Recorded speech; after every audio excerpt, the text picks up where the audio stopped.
I first heard about the boogeyman when I was 5. My parents used to treat him like a ghost story.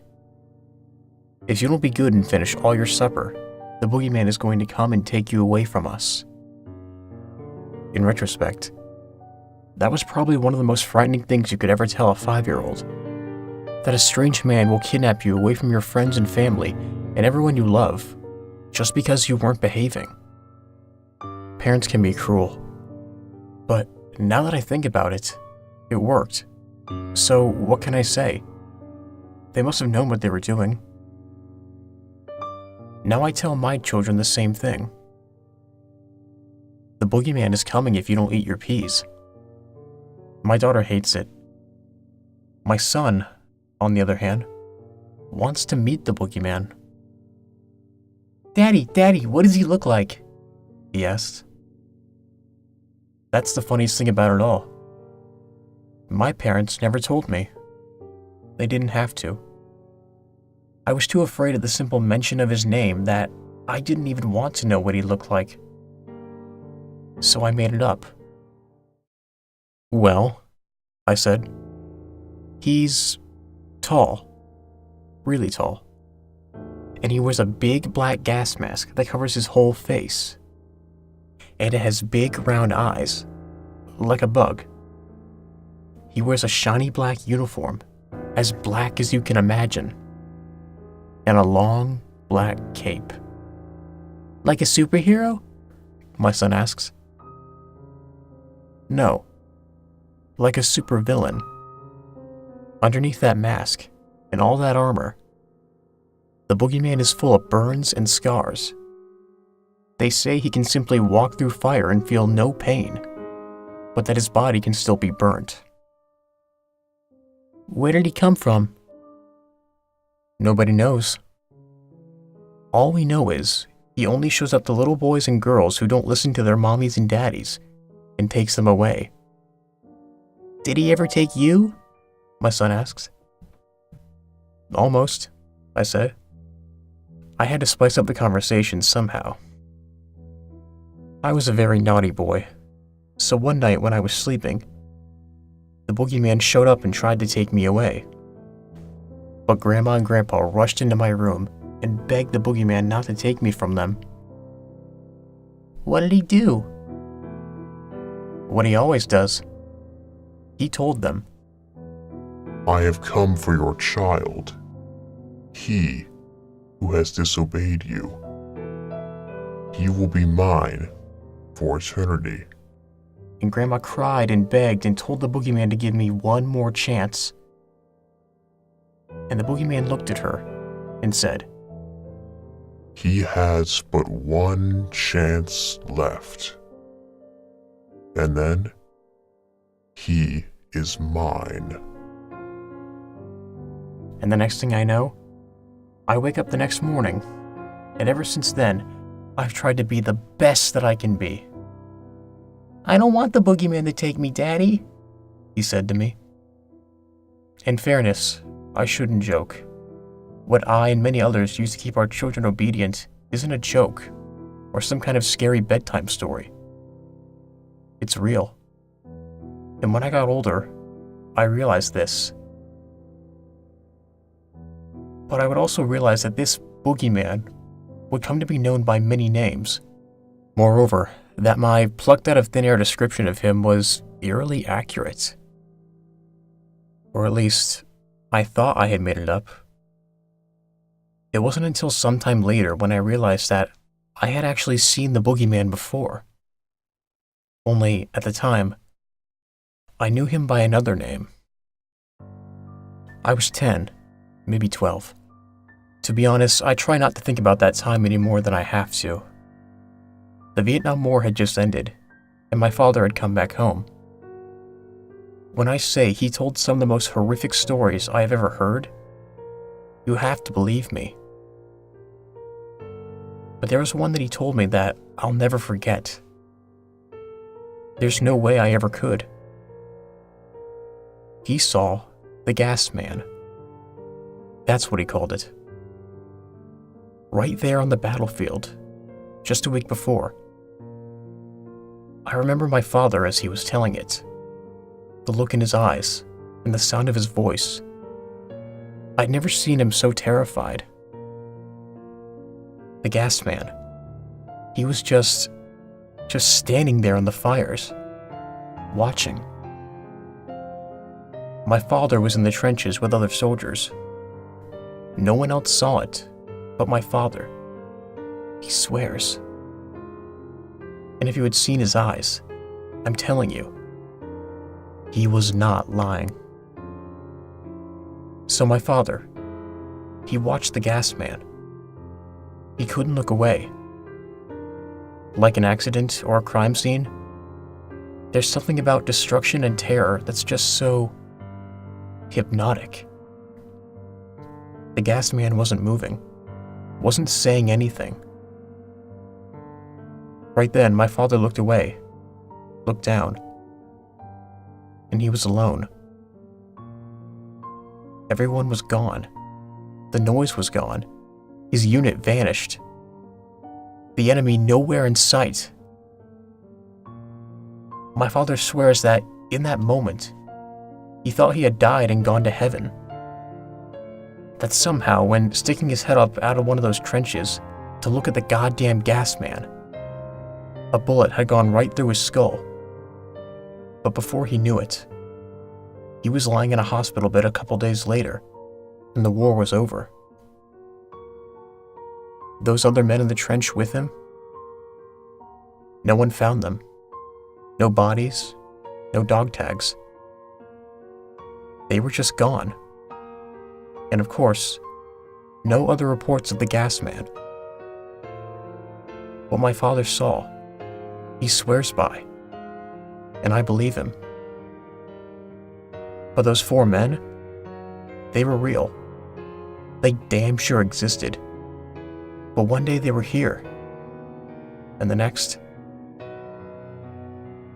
You might be asking, what was he doing on the battlefield? Isn't it a child's story? The Gasman doesn't just care about children.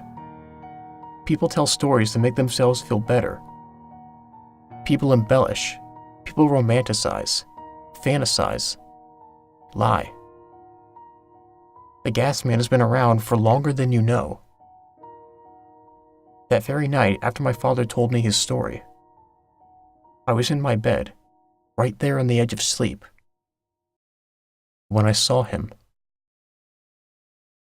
The Gasman appeared right before my eyes.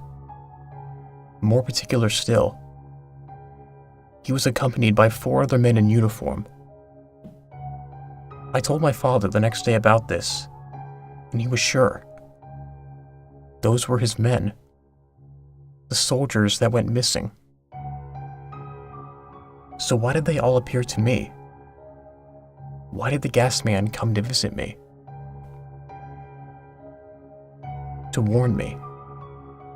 Despite what your parents made you fear about the Gasman, the boogeyman, the things that go bump in the night, he is not a threat. Don't misunderstand me. The Gasman is a terrible omen. You do not want to see him. But he, himself, is not the threat. What the Gasman represents is a sign of things to come. He is a deliverance. When you see him, it is the calm before the storm.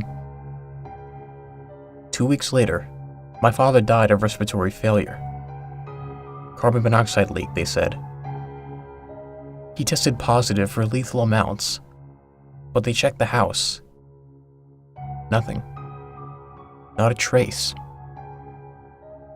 But do you think the Gasman is a petty nightmare? A poor man's ghost story?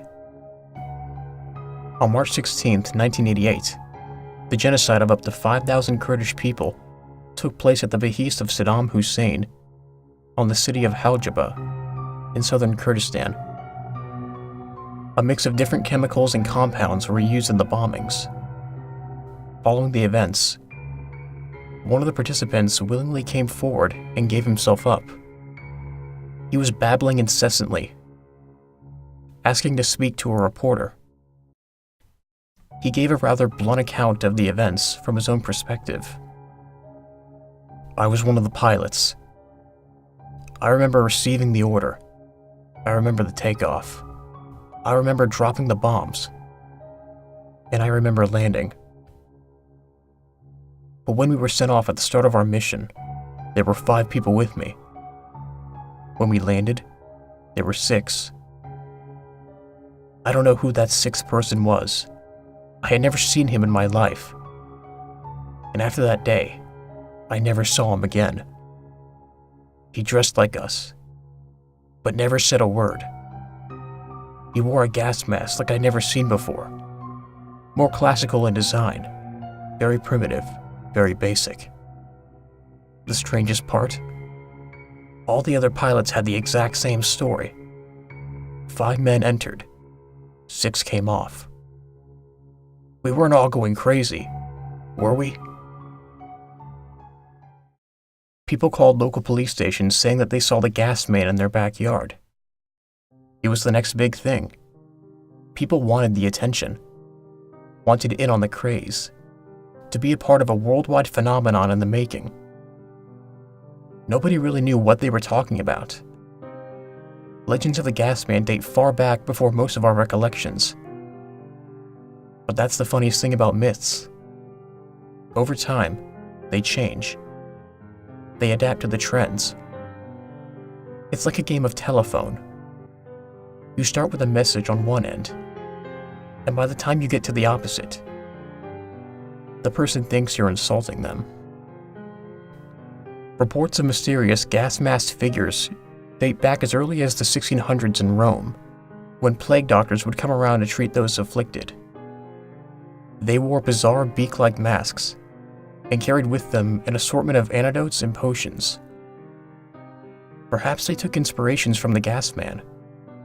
Or perhaps art imitates life.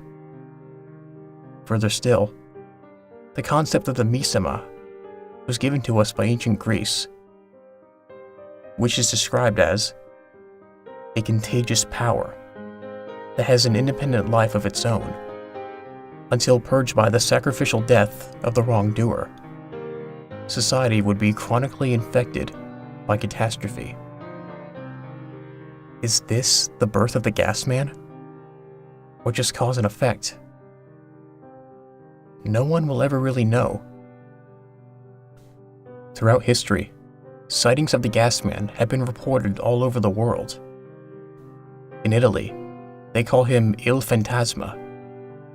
In Japan, he is thought to be one of the Tengu, a type of legendary creature found in Japanese folk religion. Even one of the most devastating periods in human history has been attributed to him. The Black Death that spread all across Europe throughout the mid-14th century. Even recently, the Gasman has been spotted. In February 2014, the Ukraine Revolution took place after many violent riots in the capital city of Kyiv. You've seen the news. You know the story. I won't educate you on the details, but throughout this tumultuous time, there was one constant and recurring question. Who is the Gasman? Pictures of a shrouded, masked figure spread like wildfire across the internet. Stories were created about this mystery man, often seen standing before burning buildings or amidst plumes of smoke. Why here? Why now? Why ever? Well, it's as I've told you before. The Gasman is a harbinger. He is not a threat. He only warns of one. Quite frankly, I have no idea what's about to happen. I can't exactly explain the feeling one gets when you see the Gasman for yourself, which is what makes this all the more insane. But I promise you, the Gasman is real. And if he ever comes to visit you or your family, well, I don't believe in God, but I will pray for you. Because nothing good ever comes from a visit from the Gasman.